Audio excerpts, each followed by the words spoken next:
Welcome back to SK study point. आज मैं आपको क्लास 12 मैक्रो इकोनॉमिक्स चैप्टर 6 करवाऊंगा, बैंकिंग। आज हम देखेंगे साख गुणक क्या होता है, साख गुणक का परिभाषा क्या है और उसके ऊपर न्यूमेरिकल सॉल्व करेंगे। चलिए स्टार्ट करते हैं। देखिए, साख गुणक क्या है। साख गुणक से अभिप्राय उस संख्या से है जिसमें वाणिज्य बैंक द्वारा आरबीआई के पास रखे नकद कोष प्रत्येक इकाई पर साख सृजन कर सकते हैं। यह देश में बैंकिंग प्रणाली को साख सृजन की प्रक्रिया को व्यक्त करता है, अर्थात अर्थव्यवस्था में मुद्रा पूर्ति की प्रक्रिया को प्रभावित करने की क्षमता को व्यक्त करता है साख गुणक। ठीक है, साख गुणक क्या है? ये साख सृजन की प्रक्रिया है। ठीक है, जो ना वाणिज्य बैंक आरबीआई के पास ना सीआरआर के रूप में जो कोष रखती है ना, उस कोष के द्वारा ही ना वाणिज्य बैंक साख सृजन करती है, मुद्रा का निर्माण कर दिया। ठीक है, इसे हम साख सृजन कहते हैं। ये बैंकिंग प्रणाली की साख सृजन की प्रक्रिया को व्यक्त करता है। बैंकिंग प्रणाली यानी कि बैंक के कार्य को कंटिन्यूसली चलाने के लिए जो क्रिया किया जाता है, इन्हीं के द्वारा साख सृजन के द्वारा बैंक चलती है। बैंक जो अपनी कमाई करती है इसी के द्वारा करती है। ठीक है, अर्थात अर्थव्यवस्था में मुद्रा पूर्ति की प्रक्रिया को प्रभावित करने की क्षमता को व्यक्त करता है। यानी कि साख गुणक की प्रक्रिया अगर धीमी हो जाए, कम जाए, तो अर्थव्यवस्था में मुद्रा पूर्ति की प्रक्रिया में कमी आने लगेगी। ठीक है, साख गुणक अगर वाणिज्य बैंक लोगों को उच्च दर पर लोन देने लगेंगे तो जनता वाणिज्य बैंक से लोन कम लेने लगेगी, जिसके कारण या तो वाणिज्य बैंक की साख निर्माण की प्रक्रिया धीमी होने लगेगी। ठीक है, जिन्हें हम साख गुणक की प्रक्रिया भी कहते हैं, जिसे क्रेडिट मल्टीप्लायर कहते हैं। क्या कहते हैं इसको? Credit multiplier.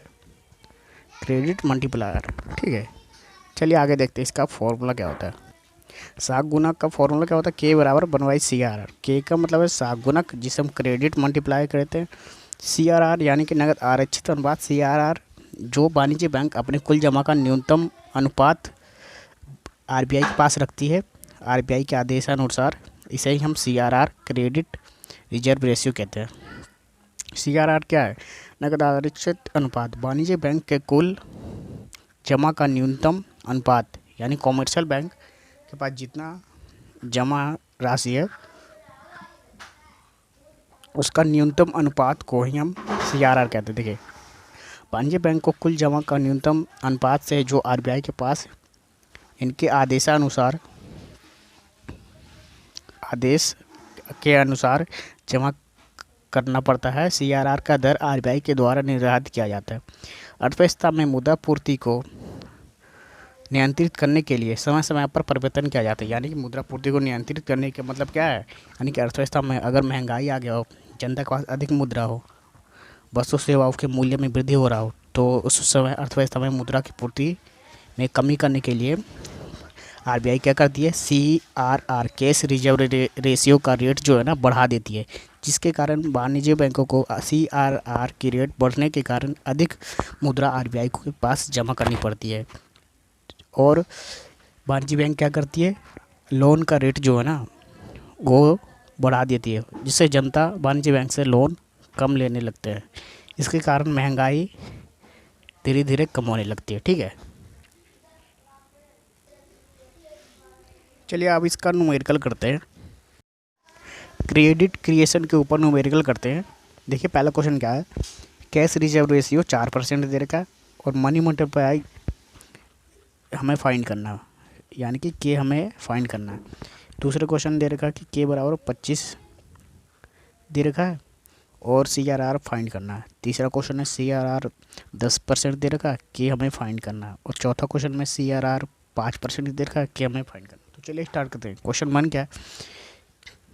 क्वेश्चन 1 में हमें के फाइंड करना है, तो के बराबर 1/CRR। CRR कितना दे रखा है?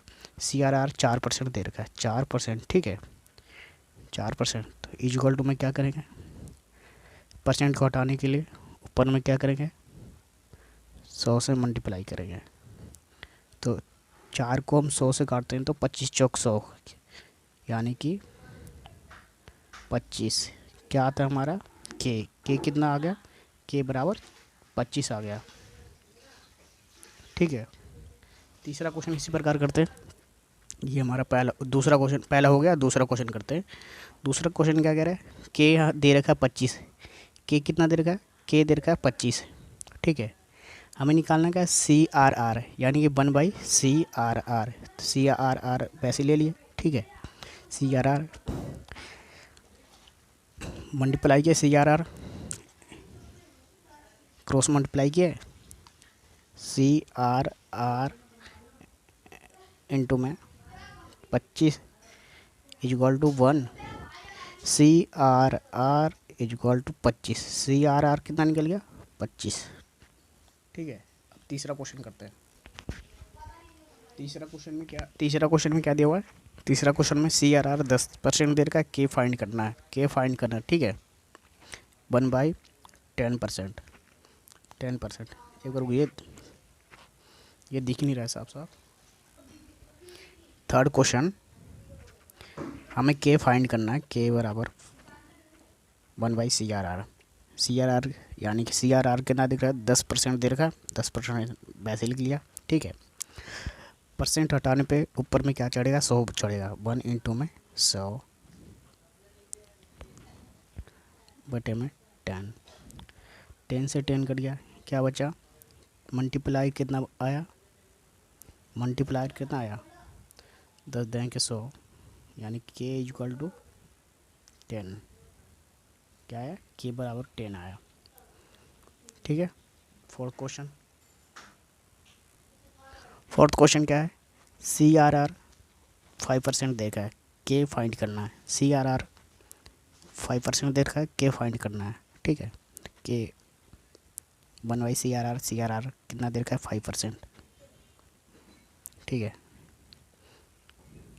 परसेंट हटाने के लिए ऊपर में 100 से मल्टीप्लाई किया। ठीक है,